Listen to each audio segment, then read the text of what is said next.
What is she saying? It's coordinates. To where? Catch you if he can, catch you if he can, catch you if he can, catch you if he can.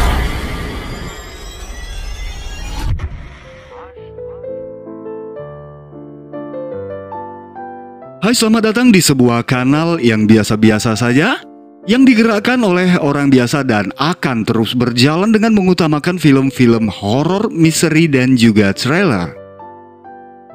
Dengan saya Dev dan inilah dia Sinister 2015.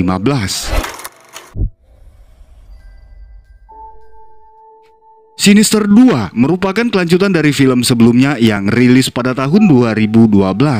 Meneruskan kisah petugas Saw setelah kejadian tragis yang terjadi secara berantai yang menewaskan keluarga Ellison.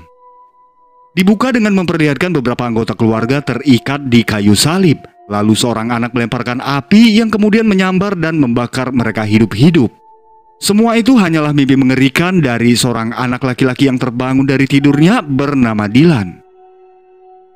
Melihat ke arah lemari, Dylan menyadari bahwa baju yang digunakan oleh anak di dalam mimpinya adalah sama dengan baju yang tergantung di dalam lemari. Tiba-tiba Dylan dikejutkan oleh sesosok anak yang tiba-tiba saja muncul di sampingnya. Seorang mantan petugas yang sebelumnya dikenal dengan nama So and So yang juga turut membantu Ellison dalam menyelidiki kasus hilangnya Stephanie di film Sinister 1. So turut terseret dalam kasus tewasnya Ellison karena So merupakan orang terakhir yang menghubunginya pada hari itu. Kasus itu cukup mengguncang kejiwaannya. Rasa bersalah terus membayangi hari-harinya. So telah berhenti dari pekerjaannya dan saat ini berkomitmen dan mendedikasikan hidupnya untuk memutus rangkaian panjang kejadian tragis yang akan dan terus-menerus terjadi secara misterius. Dylan sedang berada di sebuah minimarket bersama ibunya Courtney dan saudaranya Zach. Di sana seorang pria tampaknya sedang mengawasi pergerakan mereka. Courtney yang merasa tak nyaman segera membawa anak-anaknya pergi kembali ke rumahnya. Sebuah rumah yang merupakan tempat salah satu peristiwa tragis terjadi di sana dan saat ini sedang dalam pengawasan So. Menandai sebuah lokasi di peta, So membakar satu persatu rumah yang pernah menjadi tempat kejadian demi memutus tali rangkaian untuk menghentikan peristiwa tragis yang diyakininya akan terus terjadi di kemudian hari jika saja rumah-rumah itu tidak dibakar. Courtney yang saat itu sedang menggambar beberapa kali mendengar suara-suara aneh. Memeriksa sekitar, Courtney tak mendapati seorang pun di sana. Hanya sebuah peralatan dapur dan tak lama kemudian Dylan datang memperingatkannya untuk mempersiapkan makan malam. Berdiri memaku di hadapan sang ibu, Dylan melihat bercak darah berceceran di lantai. Diketahui bahwa Dylan memiliki kemampuan lebih untuk dapat melihat sesuatu yang tidaklah dilihat oleh orang lain. Di kamarnya, Dylan berkenalan dengan seorang anak laki-laki yang bernama Milo yang kemudian menuntunnya pergi ke basement. Milo memperlihatkan sesuatu di dalam kotak kepada Dylan yang ternyata adalah merupakan sebuah proyektor dan gulungan kaset. Seperti halnya yang ditemukan oleh Ellison pada film sebelumnya. Mempersiapkan pemutaran video, ketika itu seorang anak lainnya bernama Ted tiba bergabung bersama mereka memberikan gulungan kaset miliknya kepada Dylan. Rekaman itu memperlihatkan sebuah keluarga yang sedang menikmati waktu kebersamaan mereka dengan memancing. Hingga pada malam hari, adegan memperlihatkan mereka yang telah terikat dengan kepala mengarah ke danau. Ketika itu seekor buaya mendekat ke arah mereka, menggigit kepala dan memangsa mereka satu persatu. Rekaman itu menimbulkan ketakutan mendalam untuk Dylan yang kemudian pergi meninggalkan mereka kembali ke kamarnya. Keesokan paginya, So tiba di halaman rumah dengan membawa beberapa jerigen bensin. So berniat membakar rumah itu demi memutus tragedi berantai yang telah dan akan terus terjadi. Namun betapa terkejutnya ia ketika mengetahui bahwa rumah itu ternyata berpenghuni. Courtney datang memarahinya karena mengira So adalah orang suruhan suaminya untuk mengambil anak-anak dari tangannya. So menyadari kesalahpahaman yang terjadi. Lalu mereka duduk bersama, memperkenalkan diri dan menjelaskan kepada Courtney akan maksud kedatangannya. Pembicaraan itu tidaklah berlangsung lama. So pergi dan telah menyadari bahwa keluarga Courtney sedang dalam bahaya dan telah masuk ke dalam skenario benang merah iblis bugul. Di penginapan, So mulai mencari tahu tentang Courtney yang ternyata merupakan istri dari seorang juragan pertanian bernama Clint Cullen. Juga sebuah gereja yang berada tak jauh dari rumah Courtney saat ini merupakan salah satu tempat terjadinya peristiwa berdarah. Layar monitor tiba-tiba menjadi error, sepintas menampilkan simbol pentagram yang merupakan gerbang masuk bagi iblis Bugul, dan ketika itu Bugul telah berada di belakangnya. So merasakan kehadirannya namun tidaklah dapat melihat sosoknya secara nyata. Tiba-tiba komputer menyala kembali menampilkan simbol pentagram. Malam itu lagi-lagi Milo datang kepada Dylan mengajaknya untuk kembali menonton rekaman lainnya. Namun Dylan yang takut menolak ajakan Milo kemudian beranjak tidur. Di dalam tidurnya, Dylan bermimpi melihat adegan rekaman video dengan dirinya berada di sana dengan memegang sebuah celurit di tangannya. Terbangun dari tidurnya, Dylan menuju ke basement dan terlihat iblis Bugul berada di sana memperhatikan pergerakannya. Tiba di basement, Dylan mendapati seorang anak perempuan bernama Emma bergabung bersama mereka. Milo mengatakan kepadanya bahwa Dylan tidak akan lagi bermimpi buruk setelah menyelesaikan semua rekaman video. Memutar sebuah rekaman berjudul Christmas. Video menampilkan sebuah keluarga yang sedang bersukacita merayakan hari Natal. Ketika malam, terlihat mereka telah berada di dalam lubang dengan keadaan terikat dan seseorang menimbun mereka hidup-hidup dengan menggunakan salju. Setelahnya terlihat mereka yang kedinginan tewas membeku di halaman rumah.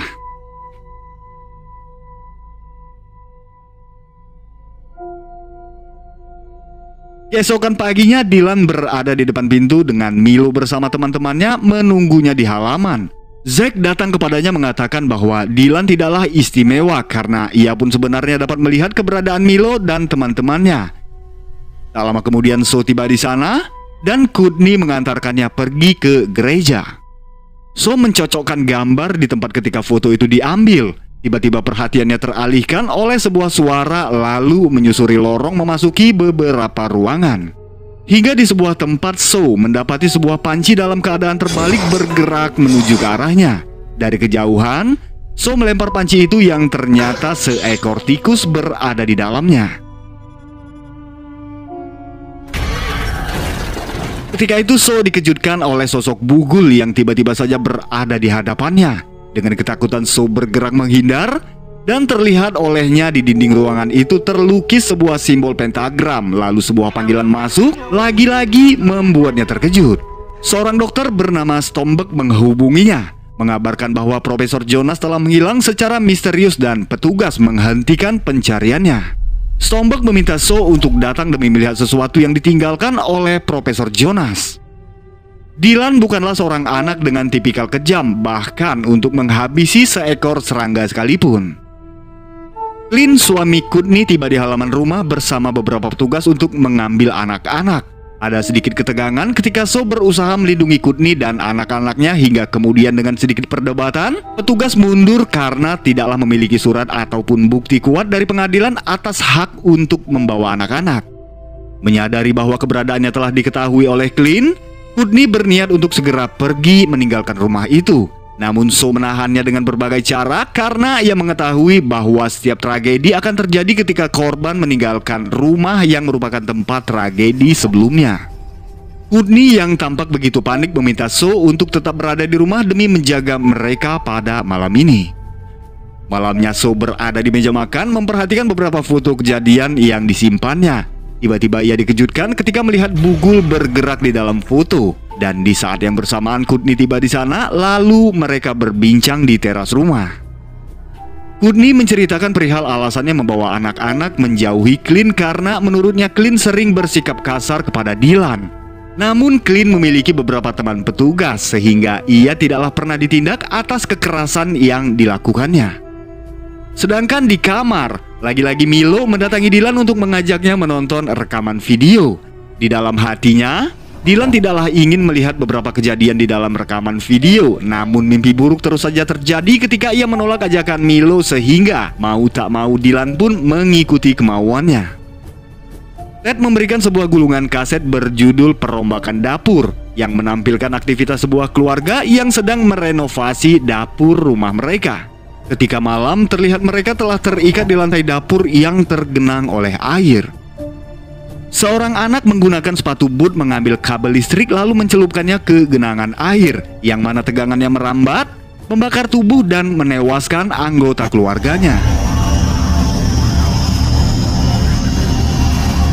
Setelahnya, Dylan bergegas kembali ke kamar dan terlihat Zack berada di sana lalu turun ke basement menemui Milo. Zack seperti tak menyukai mereka karena Milo lebih memilih Dylan dibandingkan dirinya. Kebencian itu semakin menjadi-jadi ketika Milo mengatakan bahwa Zack tidaklah lebih pintar daripada Dylan untuk melakukan tugas ini. Keesokan paginya, So melanjutkan perjalanan dengan meninggalkan pesan kepada Courtney untuk tetap berada di rumah apapun yang terjadi. Mendatangi kediaman Dr. Stromberg, So diperlihatkan sebuah radio tua dengan cerita mistisnya pada tahun 1970-an. Beberapa pendengar radio masuk ke sebuah frekuensi misterius mendengar suara piano yang berdenting dengan sendirinya. Kejadian itu berlangsung selama bertahun-tahun hingga pada tahun 1990, seseorang merekam suara tersebut dan mendapati beberapa suara anak perempuan yang salah satunya merintih seperti ia sedang kesakitan. Petugas pada masa itu melacak frekuensi misterius tersebut dan mendapati titik koordinatnya berada di sebuah rumah ladang di Norwegia, yang mana satu keluarga dihabisi dengan kejam di rumah itu pada tahun 1973. Dan Profesor Jonas telah menyadari bahwa suara rekaman itu bisa menjadi pola lain bagi Bugul dalam rangkaian tragedi yang dibuatnya. Beberapa anak perempuan telah menculik anak lainnya lalu mengucapkan sebuah kalimat perintah kepada korbannya untuk diam karena Bugul tidaklah bisa mendengar teriakan mereka. Tiba-tiba radio tua itu menyala dengan sendirinya, membuat mereka terkejut. Kemudian So memerintahkan Stromberg untuk membakar radio itu demi memutus rangkaian kejadian. Di halaman rumah, Zack yang tampak masih tidak terima jika Dylan dipandang lebih baik darinya memukul saudaranya itu. Tak lama kemudian Milo datang bersama Ted, Emma, dan dua anak lainnya menggertak Zack yang kemudian pergi dari sana, mempengaruhi Dylan agar bersikap lebih keras untuk dapat menghabisi Zack dan kedua orang tuanya. Dylan masih pada pendiriannya untuk tidak mengikuti kata-kata mereka. Malamnya Courtney memarahi Zack atas perbuatannya. Terlihat Zack tampak menjadi lebih kasar dan kali ini sudah berani melawan ibunya. Dalam tidurnya, Dylan bermimpi berada di sebuah ruangan dengan bercak darah menodai dinding. Melihat ayahnya memukuli sang ibu, Dylan yang ketakutan melihat Bugul dan tiba-tiba ia telah berada di ladang dengan celurit di tangannya. Menuju ke basement, Dylan bertemu dengan Milo yang kemudian memintanya untuk menyaksikan rekaman milik Milo yang dibuat sendiri olehnya dan diberi judul Ibadah Hari Senin. Menampilkan sebuah keluarga yang sedang beribadah di gereja. Mereka semua meminum sebuah minuman yang ternyata telah dicampur dengan obat sehingga membuat mereka tak sadarkan diri. Lalu disusun melingkar dengan kondisi tangan yang telah terpaku, juga sebuah panci yang berisi tikus di dalamnya berada di atas perut mereka. Kemudian pelaku meletakkan bara api di atas panci tersebut yang membuat suhu menjadi panas sehingga tikus yang kepanasan mencari jalan keluar dengan cara mengorek perut, merobek daging dan kulit mereka untuk dapat keluar. Terlihat tikus dengan bulu yang telah dibasahi oleh darah korbannya. Sebuah metode yang sangat kejam digunakan Milo untuk menghabisi anggota keluarganya. Milo dan teman-temannya meminta Dylan untuk menyaksikan satu rekaman terakhir. Namun Dylan yang telah ketakutan bergegas pergi keluar dengan mereka yang masih saja mengikutinya. Bersembunyi di bawah meja, hingga merasa bahwa situasi telah aman, Dylan keluar. Namun ternyata Milo telah berada di sana, kembali meminta Dylan untuk menyaksikan rekaman terakhir. Sekali lagi Dylan menolaknya dan kemudian Milo mengatakan bahwa memang sebenarnya rekaman video itu bukanlah untuk dirinya, melainkan Zack, saudaranya. Milo mendekati Dylan hanyalah untuk memicu amarah dan kebencian Zack, agar mempermudah mereka mempengaruhi Zack untuk melakukan semua ini, dan rencana mereka telah benar-benar berhasil. Kembali ke basement, Dylan mendapati Zack telah berada di sana dan tampak begitu menikmati pertunjukan. Dylan mencoba menghentikannya, namun usaha itu hanya memicu amarah Zack yang kemudian memukulinya. Milo meminta Dylan untuk merahasiakan apa yang akan terjadi, atau jika tidak maka Milo sendirilah yang akan menghabisi Dylan beserta kedua orang tuanya. Sorry, couldn't be there. An emergency hearing last night. Keesokan paginya, Clint datang bersama petugas membawa surat kuasa atas hak asuh terhadap anak-anak. Courtney tampak hanya pasrah meminta Dylan untuk segera berkemas. Dylan yang telah mengetahui pola Bugul menolak keluar dari rumah, namun Courtney terus meyakinkannya hingga pada akhirnya Dylan pun ikut pergi bersama mereka. Malam itu So datang dan tampak panik ketika menyadari bahwa Courtney telah pergi dari rumah karena kepindahan ini telah menempatkan mereka pada pola atau benang merah yang sama dalam skenario peristiwa sehingga tragedi itu akan secepatnya terjadi. So mencoba menghubungi Courtney yang saat itu sedang berkumpul di meja makan. Clint mengirimkan sebuah pesan kepadanya untuk tidak lagi menghubungi Courtney. Bergegas, So mengendarai mobilnya menuju ke rumah Clint. Setibanya di sana, Clint menyambutnya dengan penuh kecurigaan akan hubungan yang terjalin antara So dan istrinya. Clint memukulinya tanpa memberikan So kesempatan untuk berbicara, memintanya untuk pergi dan tidak lagi menghubungi Courtney.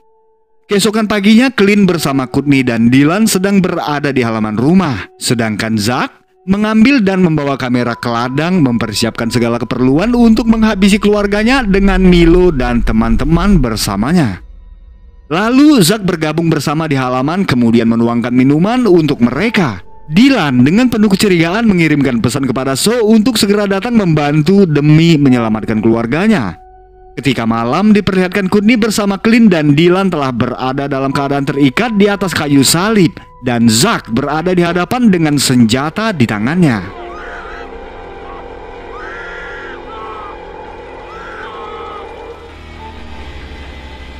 Memulai perekaman video, Zach melemparkan api yang kemudian menyambar membakar tubuh Clint. Tampak Zach yang begitu menikmati momen demi momen teriakan kesakitan dari sang ayah.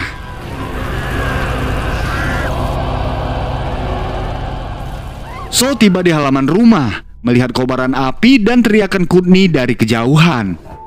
Lalu bergegas menuju ke sana dan tiba tepat ketika Zach akan mematik api untuk membakar Dylan. Clint menabrak Zach untuk menghentikan perbuatannya, lalu melepaskan ikatan dan membawa mereka pergi dari sana kembali ke dalam rumah, dengan Zach yang membawa celurit mengikuti mereka dari belakang. So menyembunyikan mereka lalu pergi untuk mengalihkan perhatian. Anak-anak yang melihat keberadaan So segera menyerangnya, sedangkan Dylan dan ibunya pergi mencari jalan keluar dari rumah. Namun semua pintu menutup dengan sendirinya menghalangi pelarian mereka.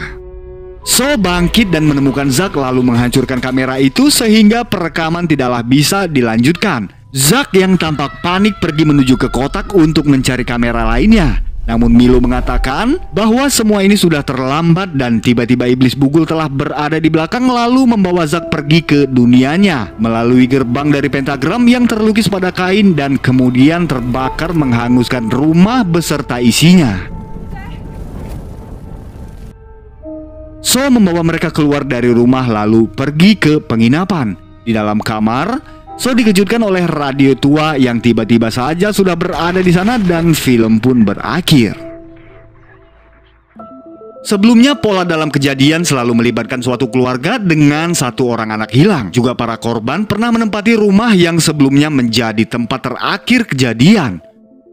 So telah berhasil memutus dan menghentikan rangkaian kejadian dengan menghancurkan kamera.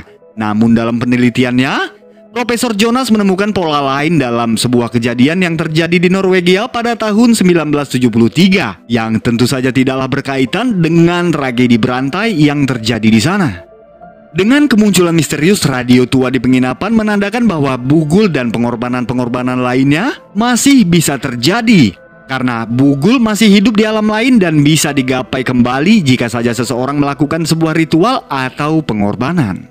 Sekian dari saya. Mohon maaf untuk segala kekurangan, kesalahan dalam hal penyebutan dan juga kata-kata terucap yang kurang berkenan di hati teman-teman semua. Akhir kata saya Dev mohon undur diri dan sampai jumpa di plot selanjutnya.